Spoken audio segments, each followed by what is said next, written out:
గత 10 ఏళ్లలో జూబ్లీహిల్స్ నియోజకవర్గంలో అభివృద్ధి శూన్యమని కేంద్ర మంత్రి కిషన్ రెడ్డి అన్నారు. జూబ్లీహిల్స్ ఉప ఎన్నికల ప్రచారంలో పాల్గొన్న ఆయన బీఆర్ఎస్ కాంగ్రెస్లపై నిప్పులు చెరిగారు. రెండు పార్టీలు మజ్లిస్ పార్టీతో కుమ్మక్కయ్యాయన్నారు. జూబ్లీహిల్స్ లో బీఆర్ఎస్ గెలిస్తే కాంగ్రెస్ గెలిచినట్లే అని, కాంగ్రెస్ గెలిస్తే మజ్లిస్ గెలిచినట్లే అని అన్నారు. కాంగ్రెస్ బీఆర్ఎస్ పార్టీలు రెండు అవినీతి పార్టీలని కేంద్ర మంత్రి కిషన్ రెడ్డి అన్నారు. కానీ జూబ్లీహిల్స్ మాత్రం పేరుకు జూబ్లీహిల్స్ మాత్రమే తప్ప ఇక్కడ ఉన్నటువంటిదంతా కూడా మురికి హిల్స్, సమస్యల హిల్స్ అని సందర్భంగా మనవేస్తున్నాను.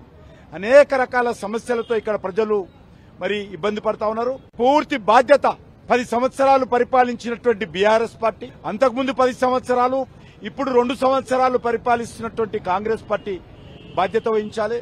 ఇక్కడ కాంగ్రెస్ పార్టీ గెలిస్తే మజ్లిస్ పార్టీ గెలిచినట్టే, ఇక్కడ బీఆర్ఎస్ పార్టీ గెలిస్తే కాంగ్రెస్ గెలిచినట్టే.